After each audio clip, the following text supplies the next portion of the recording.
Hi, Grandma. Hi, Mary. Oh, I guess you're not my grandma. You're my mama. But we all call these grandma's rolls. And I am your mama. Oh, yeah. So let's talk about the ingredients. We see we have the bread bowl there. That's been your bread bowl forever. And so that's... I have had this bread bowl 62 years. Wow. And have you always made bread in it? I've only made bread in it, and it was given to me by your grandma. Really? Parkinson. Yeah. Really? Yeah, Huh. that's where I got it. I wonder where it came from. And why is it a good bowl to make bread in? Because it stays warm. Do you heat up the bowl? You don't have to, but we've got a very chilly day, so we're going to heat up the oven to 170 degrees and then shut it off so we have a warm place to put the bowl once the mix is in it. Okay. Okay, so let's talk about the ingredients. What ingredients are we putting in these rolls Okay, today? we need flour. Oh, show us the front of the package. Okay, I only use King Arthur flour. You can use any other kind of flour you want, including whole wheat. But this has always made the best rolls for me, so Okay. I use King Arthur. And it's unbleached. And it's unbleached flour. You're gonna need a half a cup of sugar. Okay. You're gonna need a half a cup of milk. And it's whole milk. And I'm using whole milk. You can use any kind of milk. If you're making vegan, you can use almond milk or coconut milk. Okay. Okay? You need 1 package of yeast. Okay. I like the Rapid Rise and I like Flashman's, but I've used other brands and it works fine. Okay. You're going to need a half a cup of either all butter, all margarine, or half and half. Since we're making my original recipe, I always use a fourth of a cup of butter and a fourth of a cup of margarine. Okay. Okay. If you're doing vegan, you can use all of Imperial margarine and it works just as well. Is Imperial margarine vegan? Is it Yeah, soy? it's vegan. Okay. Okay. Also, I do a dash of honey because that feeds the yeast, and you'll know sooner that whether your yeast is any good or not any good. And then you're going to need 1 egg. Now, if you'll notice, this egg isn't sitting in warm water. That's because it came out of the refrigerator, and you're not supposed to use anything cold. Oh, and where did that egg come from? That egg came from my granddaughter's chicken farm. Yeah. Okay, Anthony and Jen. Anthony and Jen. Okay, you're going to put this yeast in your primary bowl. Now we're using a crock that we're going to rise the bread in, so this is the primary bowl. Okay, we're going to put that in there, and we're going to put in a half a cup of warm water, not hot. And how do you know it's the right temperature? You can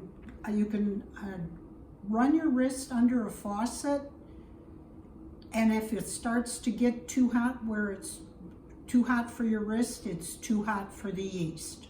Okay. Okay? Then you're going to mix it up and dissolve all of that in the bowl. See how it lumps? You got to get all those lumpy stuff out.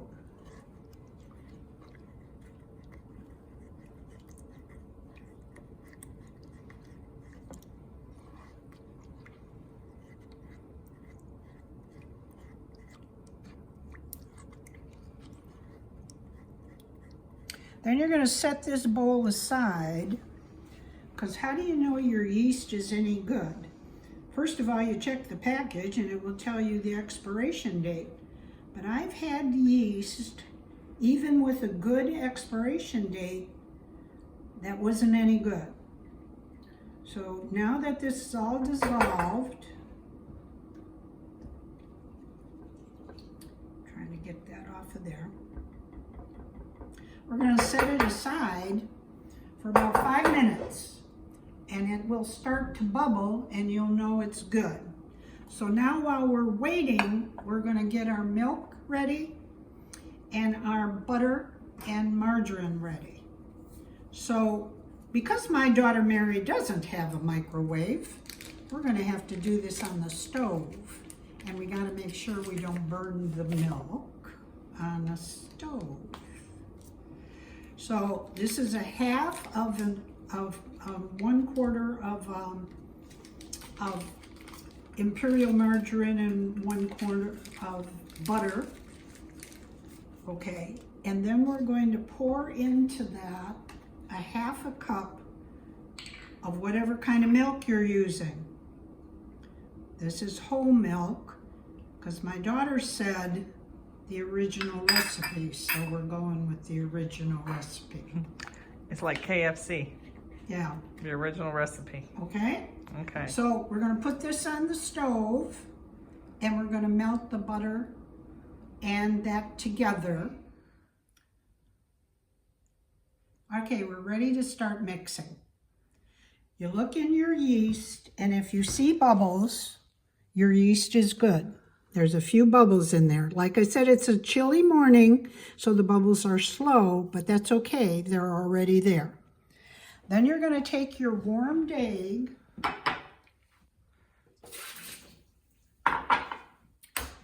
okay, everything that is live, like your egg, your honey, your sugar, will help the yeast grow better. So we're going to mix in the egg, the sugar, and I say a dash of honey.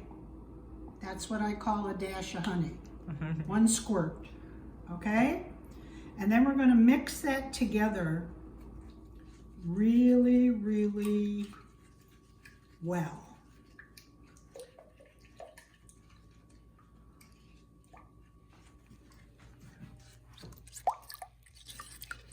Okay, that's good. All right. Now the next step, and I forgot to put salt out here, but we do need a little dash of salt. Now, we have melted the butter and the milk. Okay, now you alternate, you don't dump, you alternate. So you start with a cup of flour, and most of the time it's going to take about 3 cups of flour, but depending on your outside temperature, whether it's hot or cold outside, it might only take 2 3/4. It might take 3 1/2, depending on how you measured your liquid. You're going to go by feel once you get this mixed up. So we're going to put in 1 cup of the flour. We're going to start mixing, and then we're going to pour in part of the milk. And we're going to mix this up. If you were to dump 3 cups of flour all at once in this mixture, you might end up with the toughest bread you've ever eaten in your life. Here's cup number 2, more milk and butter. And you mix that up. Now at this point, the salt will not kill the yeast. So this is about when I take a little tiny pinch of salt, and I'm talking pinch, and put it in there. Okay, and then we mix that up.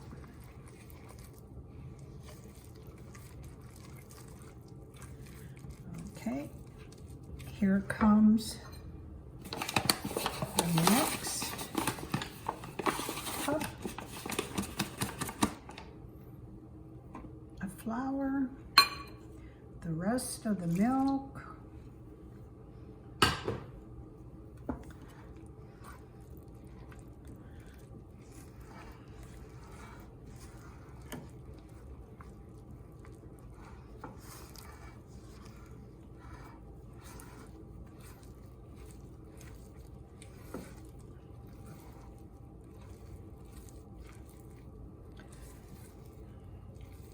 Okay, now you see it's sticky?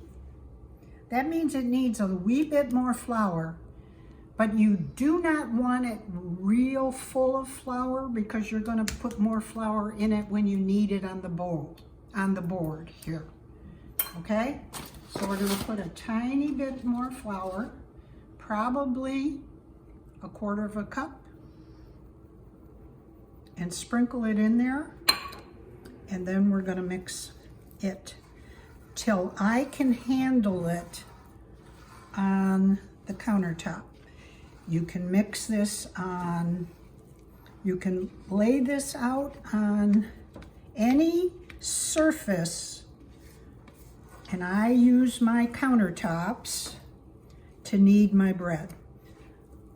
Okay, this is, the next step is we're gonna put flour on this surface. This surface has already been washed and cleaned, so we're gonna sprinkle flour all over this. And this is when it gets messy. So sleeves go up, because I'm sloppy. And I am going to take all this gooey bread that's in this bowl, and I am going to flip it. Now, you could have used a different bowl up until this process, but I don't believe in dirtying every bowl in the house. So this is all coming out into, and then we'll be rinsing this bowl out and greasing it for the bread to rise in that bowl. Now, it's sticky. You need flour on your hands, and then you start kneading. Now, when I had my little class with my grandchildren last year, they think kneading means boom, boom, boom. No, you don't beat up the dough. You make love to your dough. Okay, we're done kneading. See how nice and soft this is? It's not tough, just indents a little bit, not tough. Nice color. Okay, now we're taking a little bit of margarine. I prefer margarine. This happens to be butter to grease the bowl. When you do your baking sheet, make sure you do not use butter in your cupcake pan when you make these rolls, because they'll burn on the bottom. So use margarine or olive oil to grease the other pan, but we're going to put butter in here because this is not going to be. And we washed this bowl, so if you notice, the butter just melted right into the nice warm bowl. And that's what's nice about a crock. Once you heat up the crock, it stays warm. It doesn't go to that cold temperature anymore. Then you put this in, you put it in, you move it around, and then you flip it over.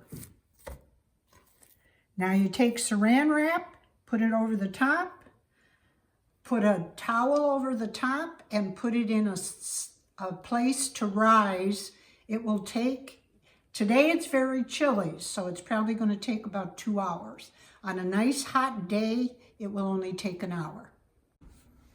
We were going to, if it's a cold day, you need to figure out how to keep this warm. So we're using the double bowl method.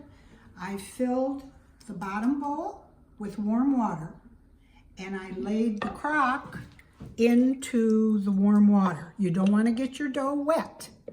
And then you put saran wrap over the top, like so. And then you cover it with a towel, like so. Now you're going to let it sit like that until it doubles, or slightly larger than doubles. And then you're going to let it rise a second time. So this is what it should look like when it's doubled in size. And you think you're done, but you're not done.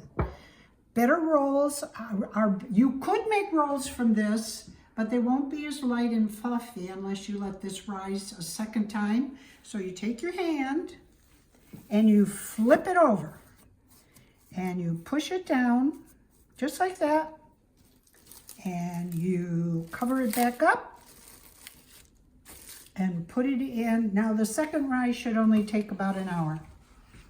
And while this is rising, I'll be greasing the pan. I use a muffin pan because I make cloverleaf rolls. I prefer margarine to grease this pan.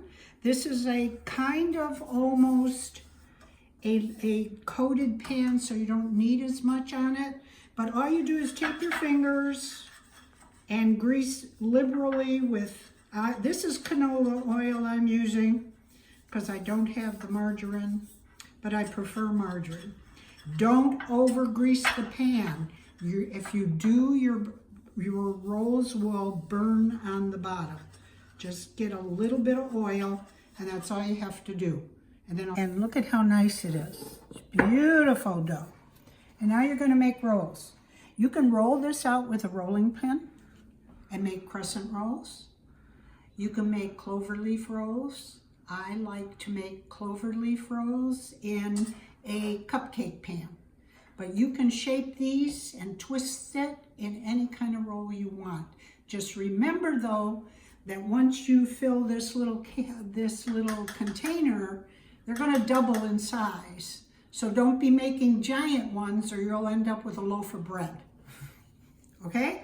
So what I do is I take little pieces like this and I make them into balls, just like this, and then I stick it down in the pan. And I make 3 of them approximately the same size. And this amount of dough will probably fill 10 of these spots. So if you want a lot of rolls, you're going to have to double the recipe.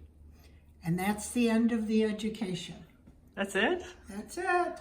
Oh, well, you have to give like one. Okay, one more thing about these rolls. They're going to have to rise in this pan again. So once you make all these little balls, and once you realize that as you're making them, they're rising on you, although in this kitchen it's chilly, so I'm not sure they're going to rise too fast, but they'll start rising as you're making them. I like to wait till they get just above the pan, maybe half an inch. And then I turn the oven on while I'm making these rolls to 170. When they get to be about that high, a half an inch higher, okay, I put them in the oven to bake them and then turn the oven to 325. They'll rise bigger as the oven gets hotter. And that's how you make my rolls. And how long do they stay in the oven? In the oven, probably, you gotta watch them because every oven is different. I cook them on 325. Most recipes will tell you 350, 400, or 375, and I find they'll burn the rolls. So I put them on 325 for 15 minutes, and then I look at them. And if they're still only light brown, I let them cook for another 5 minutes, and they should turn browner, and they're done. Okay. Now give your best word of advice for living. For the living? For living. Like, what's your best advice? Appreciate every single day. Oh, I like that. That's it. All right. So we'll have to show the end result yet. Okay. All right. A message means you're burning the rolls. I'm not burning the rolls. Oh, look at those. Hey, Mom, look this way. Say, Grandma's rolls.